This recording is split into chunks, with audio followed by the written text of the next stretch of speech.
So yet another draw, this time Galactic Duo draw has been returned, and all I can say is that I'm glad that I'm playing this game for over 3.5 years, because I managed to gather an arsenal through the years by just buying draws bit by bit. Because otherwise this season would really just make me upset to see so many draws being returned, as well as the default seasonal draws, as I would simply not be able to afford them, and I would have to look at the draws and cry. So yeah, I don't know. Maybe the target audience is kids with rich parents or something. But yeah, so another draw.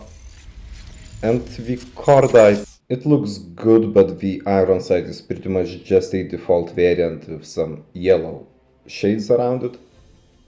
But this is an old legendary gun, so we did not really bother to change the iron sight as much as we do nowadays. Now the BK57, on the other hand, it has a nice modified sight. And if you have used the default variant, you saw that it is not really good. So this is certainly an improvement. And overall, regarding the guns, I already made a cordite video after the season balance changes before the season itself dropped, and back then it was quite good. But in the current meta game and with the MG42 spammers everywhere, it's really just feeling a bit too slow, at least to me. And I would rather just use PDW, PP90 Bison, even the CBR4, which also has been buffed. But the BK57, on the other hand, I was quite pleasantly surprised with. It basically feels, especially with gunsmith, which is almost identical to the gunsmith of HVK, it feels like a worse variant of HVK with more bullets. Now, please ignore the worse and focus on the more bullets, because pretty much every time I record a HVK video I say that it is not good with a bad team, as you simply have to reload and you get killed, and if there were no teammates around to back you up, and so suddenly you lost the objective or whatever lane you were holding simply because your teammates are bad and you have a small mag.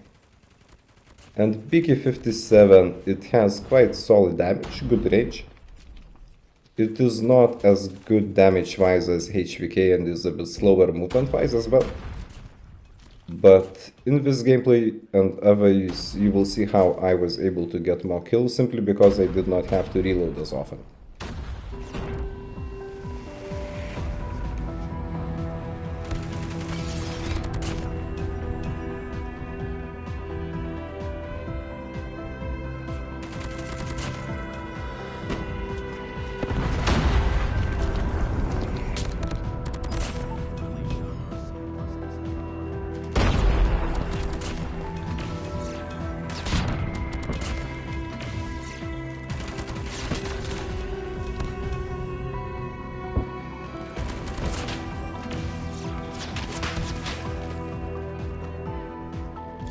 And yeah, we did lose the match, but Sundays are not the best when it comes to teams. And also, so the point was that if I used a gun with less bullets, I would have been in a worse situation compared to the previous defeat, as I still managed to MVP with a rather high amount of kills and so did not lose a lot of ranked points. But yeah, I would not really say that any of these legendary blueprints is like a must-get. Neither of the guns is top-notch meta at the moment, so if you don't have most of the spins done, just don't bother. But yeah, I just made this video because it was returned and I just wanted to give a little bit of a review. And so now just enjoy this gameplay, and the other match I finally did MVP. And don't get me wrong, the weapon, it is quite fun to use, I would say. It is rather powerful, but HVK is still just better, and I also really like Grau and Type 19, so it's not bad, but they are just better options.